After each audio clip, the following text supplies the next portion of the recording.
So many business owners, entrepreneurs, marketers get this wrong. They don't ask for the sale, or they do it in a way that is clunky, it comes off the wrong way, or it's persuading in the wrong direction. My name is Matt Ackerson. I'm the founder and CEO of AutoGrow.co, in case you don't already know. In this video, I want to give you 13 killer tips for how exactly to ask for the sale so that your close rate as a business owner, entrepreneur, marketer, wherever you're at, can go sky high, and so that you can sell in a way that is totally cool at the same time. So selling in a cool way that is win-win and increasing your close rate. Ready? Let's do it. The first tip that I want to give you on how to ask for the sale is you want to actually qualify the lead. Okay, you want to weed out those leads who are not serious, or that are likely to say no, or just are not a fit for some other reason. It's just not going to work, and therefore you don't want to waste your time. So that is actually a good mindset to go into sales calls with. You don't want to be a jerk about it, but you are not there to just try to twist anyone's arm, because there's a difference between persuasion and convincing. Convincing is you're going like this to someone's arm and you're twisting, and that's not where you want to be. You want to be coming at it from an angle of persuasion in a way that is win-win. It's a win to them because you believe and know the value of your product or service. And it's a win to you, obviously, because you would get some sort of a commission, perhaps, or as the business owner, profit. And even if it's not a fit, it can be a win in the form of not wasting time. So you would save time, okay? And that's where qualifying really comes in. There needs to be some sort of filter. You need to have a filter, all right? Because once you are sold yourself that the lead is qualified, you're going to be selling from a place of where you yourself are genuinely persuaded and you are already sold that this is a product or service that they will benefit from, because you will be selling from a place where you are genuinely confident, and that will show. Tip number 2 to ask for the sale is don't waste your time, and make sure that you're talking to the decision maker or whomever has the final word. Again, very common mistake that people with less sales experience, or who just maybe haven't thought critically enough about the topic and how to optimize their overall approach. Many times you'll find that there are multiple stakeholders, or just the real decision maker may not be on the call. And this is why it's important, before actually getting on the call, to ask how will you be making this decision. For example, is it going to be with your wife, your business partner, your husband, your boss? And if they say yes, okay, great. Is this a good time that we already have booked to bring them on the call, or shall we reschedule for another time? Because if they're not on the call, for me, the close rate was never great at all, just if the close wasn't actually happening on the actual call. Because I could usually tell whether or not the person whether it was clicking for them or not. But if it's clicking for someone, because what I would find is if it wasn't the decision maker, oftentimes it would click for them, but then there would be no sale because the decision maker wasn't there. And so perhaps the right questions weren't being asked, and then that would get translated kind of through that person's filter who was there to the decision maker, and they'd say, I don't know, let me think about it. You get what I mean. So decision maker on the call, all right?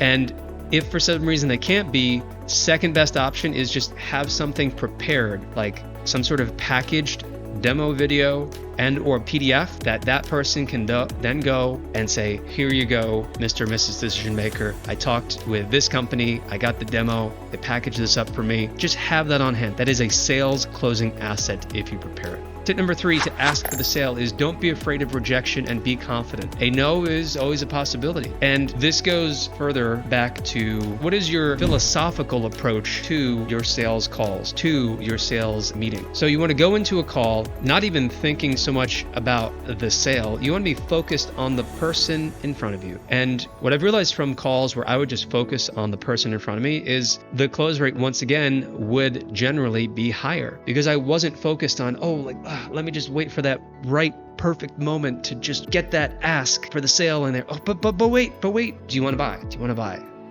Okay, no. If you're focused on them, you're going to be listening, okay? You're going to hear what type of vocabulary they're using. You'll be able to speak more in their own language, which means sometimes, yes, you might actually use some particular words that they might say specifically, and you're going to be addressing directly their objections, okay? Because you're going to be listening, you're going to hear it, and you're going to give back an answer, which in some cases, it might be, no, we don't do that, and that's okay, because you're also setting expectations so that it's a a successful sale, not one where there's buyer's remorse or where, as I talked about earlier, this idea of not all dollars being created equal. Expectations being set properly helps to make the dollars that you earn more profitable. Tip number 4 to ask for the sale, be prepared for handling any sales objections. The most common objections are, I need to think about it. Let me go talk to my partner or spouse. I don't have the money. These are the most common objections. And generally when, qualifying is valuable too, because you'll know whether or not the person actually has the money, has the budget up front. You want to know that sooner rather than later, because if you are 30 minutes, an hour, maybe 2 hours, depending on what you're selling and how long of a close it is, if you find out at the end of an hour or more that, they just didn't have the money, that's time you won't get back. So make sure you're qualifying and be ready for each of those objections. In particular, I need to talk with my partner or spouse about this. That's a difficult one. And one thing that, for example, Alex Ramosi, an entrepreneur, his way of handling that type of objection has stuck with me. It is to tell the prospect, wouldn't you rather ask for forgiveness than request permission? Meaning that, why don't you make the decision now, and your partner, your spouse, they'll forgive you later on because you're making a decision that you believe is in the best interest. So that's one approach. I find that really just de-risking the offer is really helpful. So if you have some sort of a guarantee period, or if there's some sort of small ask that they do feel confident in putting some money down, just something to get them invested. Again, selling from a place where you believe and you know that the product or service is valuable, you want to be in integrity and ethical in that way. But I find that really helps to grease that objection and helps that objection to be addressed. Tip number 5 to ask for the sale and skyrocket your close rate is to share social proof for prospects' peace of mind. So this goes back to what I was just saying a moment ago. There are common reasons why people will not make a buying decision and the sale just won't close. And a lot of it has to do with fear or just not trusting the person across them because, I just met you, I don't really know your company brand, blah, blah, blah. So having social proof on hand, whether it's vanity stats, whether it's case studies, testimonials, a lot of the time, an objection that we've gotten in the past that was fairly common was, can you show me a business exactly like mine? What I've found from experience is it's not the real objection. Again, it comes back to trust. You can show social proof all day long and that can help, but usually it's coming from a place of trust. And you can gain trust simply by being apathetic and be like, okay, the choice is yours. We have this over here. And some of the businesses are exactly like yours in the case studies and others are not. But if they see the problem and if they see the value, they are going to buy. Tip number 6, to ask for the sale. Listen to your potential buyer's needs. And this is something I touched on earlier in this video, but it's worth reiterating. Shut up. Just shut up. Don't talk so much. I made a big purchase in the recent past for something that for me at time was quite expensive. And the salesperson who was giving me a demo of said product or service, they talked really fast and they talked a lot. This person really didn't listen. I didn't really trust this person. And this is just an example of why you need to listen, especially if you're selling high ticket. If it's a smaller price point, the effort that you need to put in should be generally, it's all proportional, right? Depends on dollar amounts and price points and margins and all that. But either way, shut up and listen. Talk less. 60-40 is what you should aim for. Tip number 7, to ask for the sale, know when to make the move. So you're on the call and knowing when to make the move, well, have you already qualified? Are you yourself now persuaded that the value is a match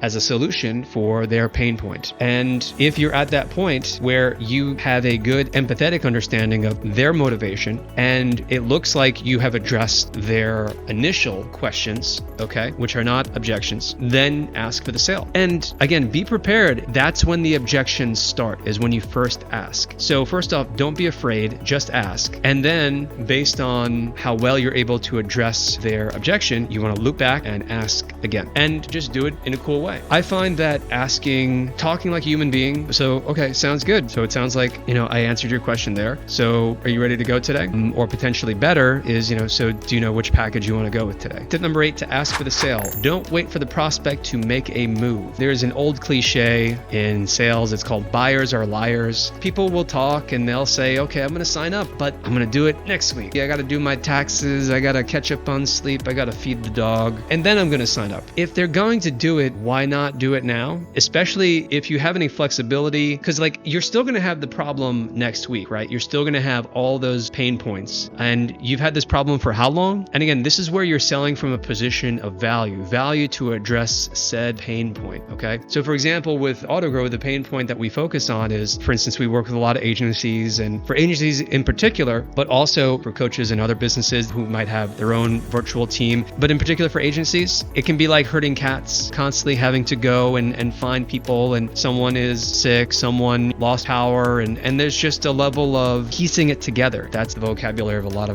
I feel like I'm piecing it together. And it's like, okay, great. Like that sounds like a headache. We know from experience, we hear it every day from our clients. So you've had this problem, you told me, for the last 3 years, and AutoGrow is a solution. I believe it is. I think you believe it is too. So why not sign up now and begin getting the benefit now? Because next week, you're only going to have another week where you still have this problem. So don't wait for the prospect necessarily to always sign up on their own. Tip number 9 to ask for the sale is use words that sell. So we talked about this a bit earlier too. You want to speak in the vocabulary of, well, first off, you want to talk like a human. Do not be reading your scripts. Just relax, okay? And reflect back some of the vocabulary, because prospects will, if you're listening closely enough, they're going to tell you stories, okay? They're going to give you little important details, and certain words will stand out. And you want to make a mental note of what those words are and bring them up later in conversation. Because number one, it shows, hey, I was listening to you, and people value that. And number two, I understand, if you reflect it back in the right way, I understand,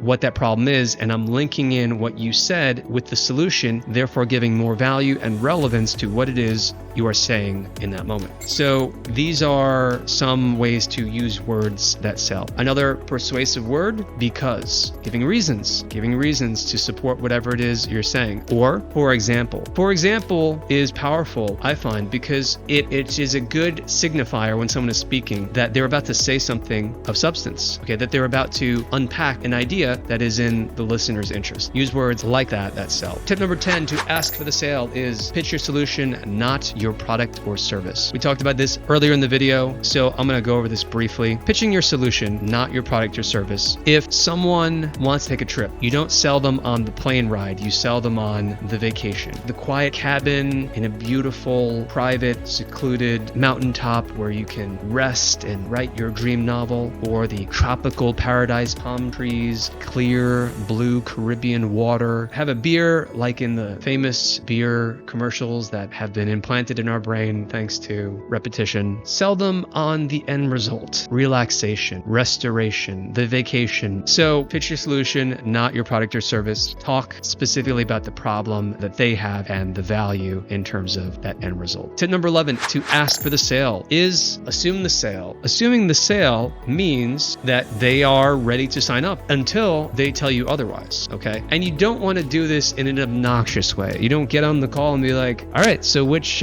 package you want to go with? No, you got to go through those initial steps, qualifying, for example, and listening first. And then when you sense that it's clicking, right, that you have addressed their questions, then it's time to ask. And a good way to ask is in a way that assumes the sale, because you can ask, all right, hey, do you want to, as I said earlier, like a second ago in the video here, do you want to sign up? Yes or no? That's a binary question. And one of those two choices is no, I don't. So a better question that assumes the sale is, which package do you want to go with? Or you could ask something, I suppose, related to, are you going to use PayPal or credit card today? Do you want to go for the regular price, or do you want to go for the special?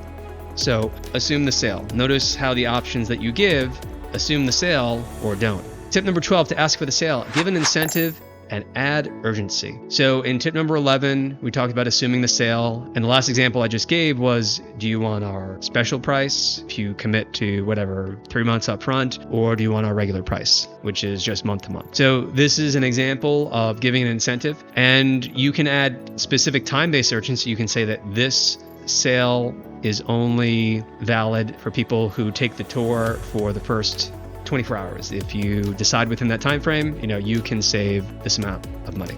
Okay, so you can give an incentive like that where there is time-based urgency, but also obviously the incentive is to decide sooner rather than later. And with these types of offers, it's even more important that you thoroughly qualify and thoroughly educate to set proper expectations, because again, you do not want to sell for the sake of selling and then deal with buyer's remorse later, because this can lead to bad word of mouth, bad reviews, refund requests, whatever. Don't want to deal with that. And simply by setting good expectations and then, for example, giving some sort of a time-based incentive to decide, and ultimately that is all that you can do. You cannot twist someone's arm into the sale. I mean, you can, but it's really going to come back and bite you later. It's far, far better and far more profitable and sustainable to just look at it in the idea that like the best you can do is to educate toward driving buying decisions. Tip number 13 to ask for the sale, and this here's the final tip, is congratulate your prospects throughout the process, especially after saying yes. It might come off as a little cheesy, so you got to integrate it. It's got to flow naturally. It's got to feel genuine as well. But you can congratulate people on, just first deciding that they're going to solve said problem for the reason why they booked the call in the first place. And as long as you mean it genuinely, it's going to come off okay. And people are like, all right, well, thanks. Yeah, I just